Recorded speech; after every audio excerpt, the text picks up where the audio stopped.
Hi guys, we are back.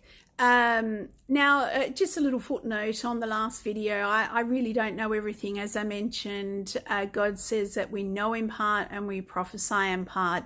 So please don't be thinking that I've got the full revelation. I'm only sharing the little pieces that I feel God has shown me on that, and I'm positive that there is way more to that picture. But yeah, so just keep that in mind as things unfold in the future. Okay, so I mentioned earlier that there was a 4-year period. God was going to check in on the country and see where their hearts were at. The intercessors had basically rescued us. So the Lord is going to check in on us at the end, coming towards the end of Trump's second term. Now, he said that he is getting us ready to prosper like we have never prospered before. That includes as a nation, and he wants his people to, number one, get out of debt. Get rid of that yoke. You might think, oh, that's impossible for me to get out of debt in a short time. Really?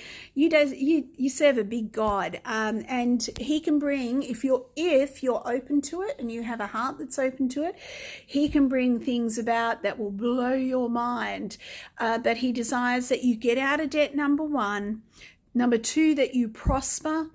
And you prosper heavily because of the next season that's coming. God said that there was one Daniel in biblical times, but there is a time coming over these years that there is going to be so much prosperity that he is going to have millions of Daniels that are getting ready for this next season, because there are some big events coming. Oh my gosh, there are some very big events coming, which I'm going to share on. So moving right into the next point, I'm going to share a dream that God has given me since I was 17 years old. And I've had it multiple times a year, probably up to the age of 26, 27, somewhere around there. I've also been fascinated to find that another relative has had the same dream, like almost identical, and a number of people that don't even know God have had this dream, which is almost identical as well, which is it's mind-blowing. So he must be preparing people about to get them ready. So in this dream, I am standing on a beach Corso. For those of you who have been to Sydney, Australia, it looked very similar to like Manly, DY. There were 2 headlands on either side, and like a red brick Corso, like paving bricks, and there were cafes and the sun shining, and it's beautiful. It's really, really lovely. But I knew that there was a tsunami coming, and God in the dream was like, warn them, tell them the tsunami's coming. And the sun was just, everything was just perfect. It looked like there was no way that any harm was coming our direction. So I'm as nicely as I can trying to warn people, there's a tsunami coming, please, will you listen to me? And like, I'm trying to be as calm and rational, and trying not to appear like a complete nut job, probably like I am now, but I'm like, it's coming, it is going to be so big, you're not going to have time to run when it hits. When it gets here, that's it. There's no time to turn around and run. And I just got these people that were like, they weren't mean to me, but they just kind of turned around and gave me a little pat on the head. It's okay, dear. We know you're one of those crazy little doomsday preachers. It's okay. That's kind of what they were thinking. But in actual fact, they just went on their way like nothing happened. And after a period of doing this, out of nowhere, with zero warning, there was no warning, out on the very horizon, all the surfers are still out in the water, everybody doing their thing.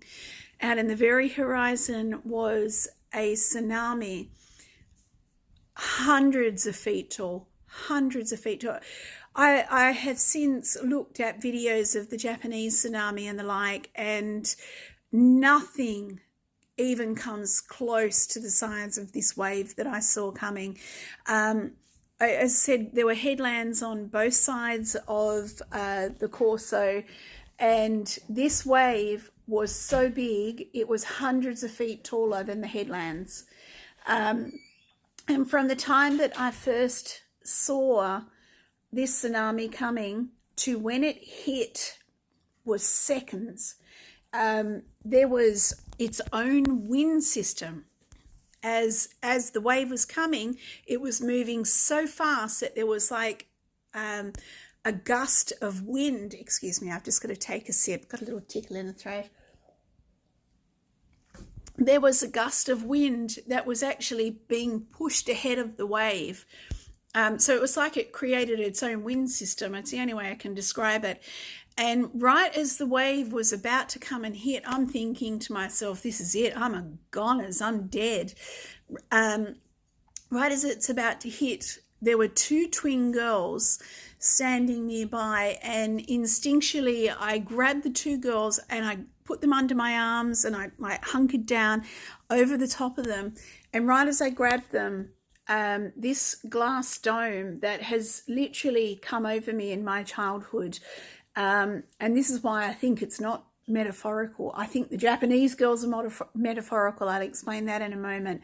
But the glass dome came over the top, and the wave crashed, and the wave was so powerful that it splintered telegraph poles just with the impact of the wave hitting it.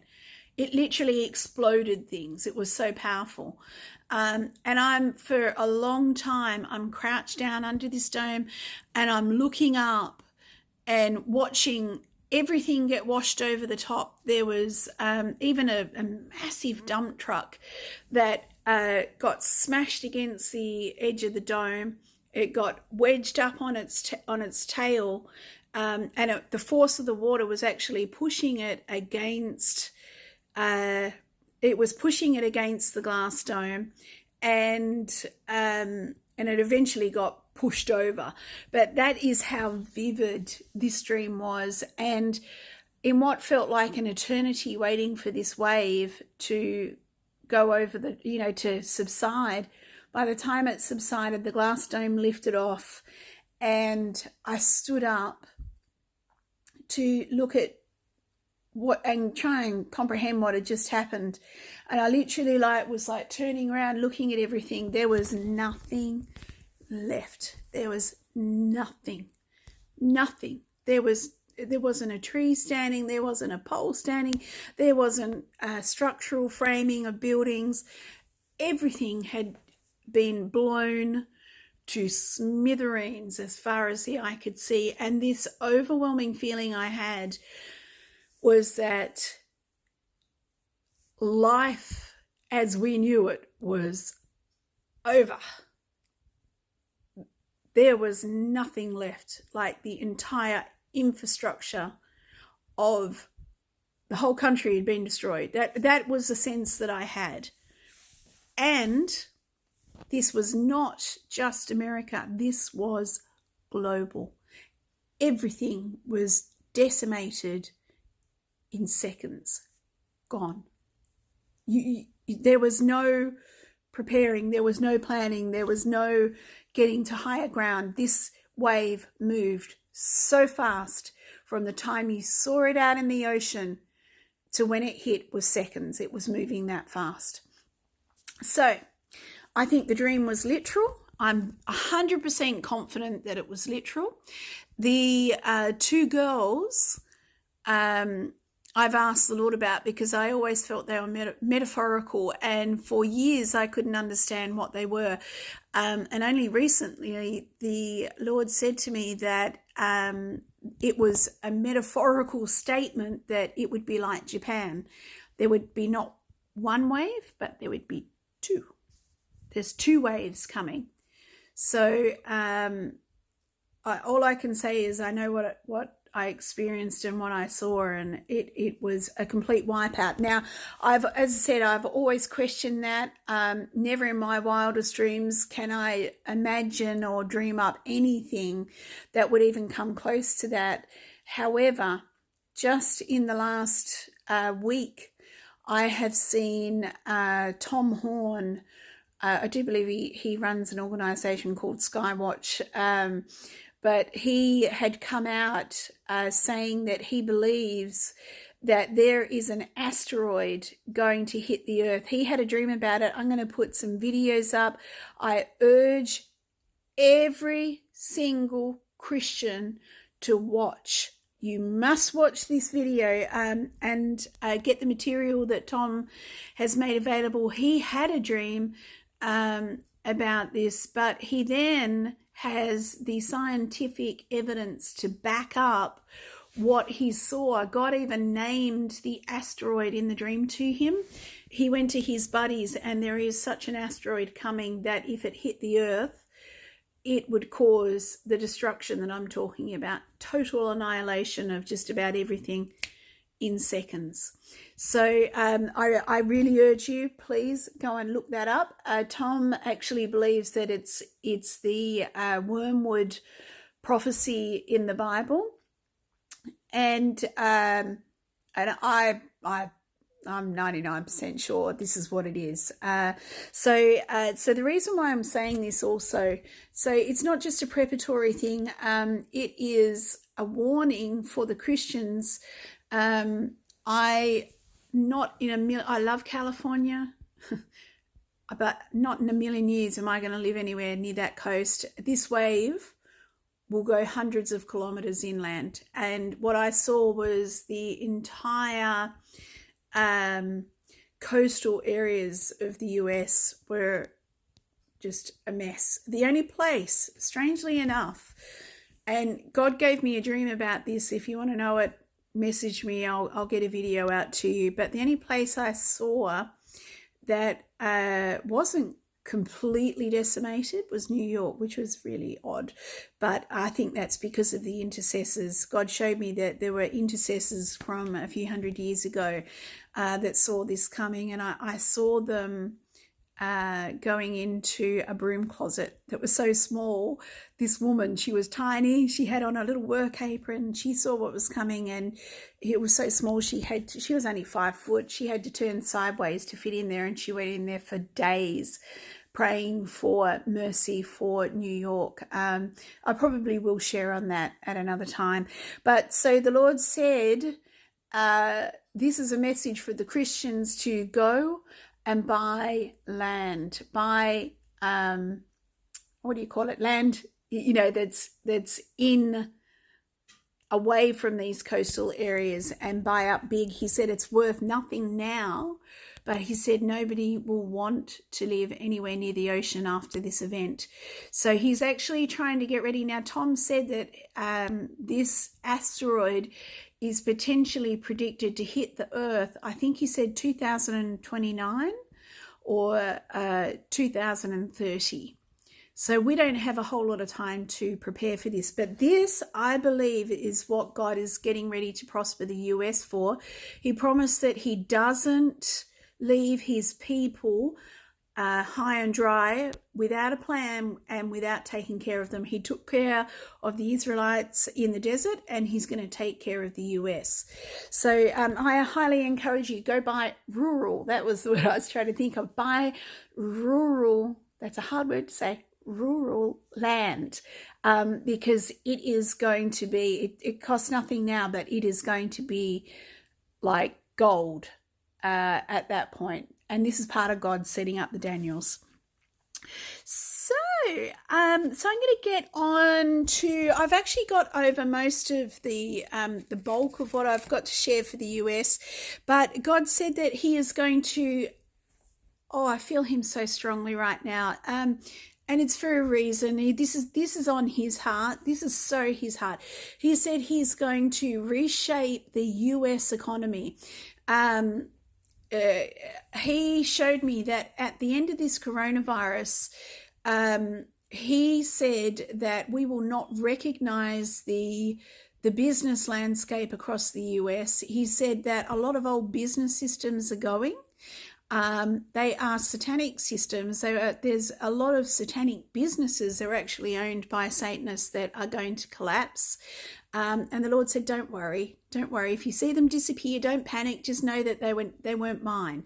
He also said the same thing about the churches. He said there's many churches that will never resurrect, even churches that have been around for hundreds of years. And he said a lot of the Christians are going to grieve that loss. But he just wants to bring comfort. Don't be concerned about that. He said they were never his to begin with.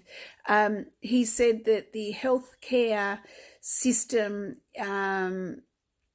that basically the legs are going to be broken on the healthcare system, but it's for his purpose at the end of all this. And again, if you see a business topple and fall, no, it wasn't his, because this is part of the judgment that God is bringing on these satanic, and they are satanic, infrastructure throughout our society. So God is actually stopping the enemy's ability to be able to play with the US anymore. It is a beautiful, merciful thing that he is going to bring out of the corona.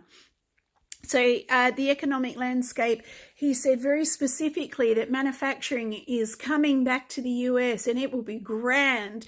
It will be like the industrial age, just like there was that glow in that time of prosperity, that is coming back. He said that he is going to put the young men back to work. I'm going to talk about that a little bit later, but he's going to put them back to work in those factories. He said that there's going to be a lot of empty warehouses at the end of this, that he's going to put his churches into. The real ministers that have been shut down are actually going to get released into the body, and it is going to be so mighty. We're going to see a rebuilding of the church. So there's also so many, God has got so many entrepreneurs out there that he has given business systems to, and all these entrepreneurs go, wow, that's really out there, Lord. That is, I don't see how that's going to fit in the current economic landscape, but we are going to see new ways of doing food. And he said that he has specifically put that into the hands of the Christians that he can trust. The way we make food, the way we process food, all of that's going to change. And there is a lot of old technology that's going to be rid from the system. And he said that he is going to bring in amazing, mind-boggling technology that he's given to the Christians. So he said that the US will be, the economic landscape will be unrecognizable. Like it is going to be like we've just gone from the dark ages into an advanced technology, civilization full of technology. It's going to be that dramatic, the changes that are coming. The other thing that he said, oh God, I feel him so strongly on this. He said, I'm going to talk about China in a moment, but he said that these very words are going to ring out on the government floors throughout the parliaments and what have you. But he said that these words will ring out from our leaders after this coronavirus. They will say, never again, never again. It was like a Winston Churchill speech I heard. Never again will we put our jobs into the hands of a foreign country. Never again will we put our future and our security into a foreign country. And I am referencing China. So on that topic of China, God said that China is going to be dramatically reduced. And he wants to make it clear to his people. He said that the population of China is different to the leadership of China. The population's heart is, in his eyes, pure. It is malleable. It is beautiful. It is his bride. But the leadership of China are satanic, Antichrist, and they don't know him. And the Lord said that. Now the Lord showed me that China are indeed part of the beast system. They are a king of the earth. But the Lord showed me that a vision of this Chinese man go marching into a banquet hall, and he sat at the head of the table in this banquet hall, and he plonked himself in the most honourable seat and claimed it as his own. And the Lord said that to the leadership of China, I never put you there. So you are going to be removed. And you've never met me. This is what the Lord says. You've never met me, leadership of China, but you are about to. And you are about to find out that I am real. So the Lord also said that there is coming a time, it's not yet, but I'm just going to use the term karma. It's so much easier than saying reaping and sowing, reaping and sowing, reaping and sowing.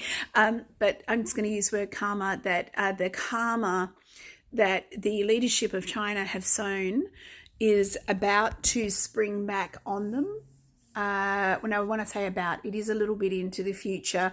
But he said that the people of China are going to overthrow the dictatorship government of China. And I know exactly when that's going to happen. It's a ways out. But I will tell you this, I'll give you a hint. It is going to happen mid-flight.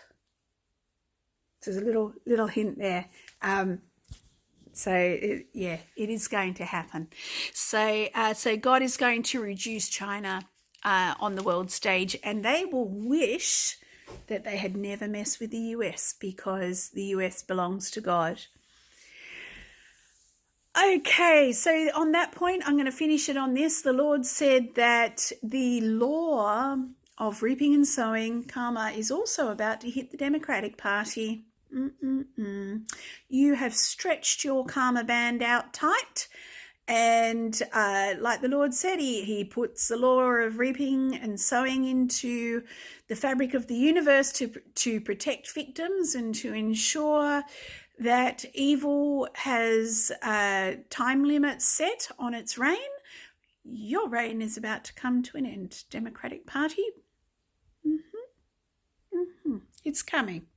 It's coming. So I'm going to park it right there. I'm going to get on to the next video in the next few minutes. Got some exciting things to share ahead on that.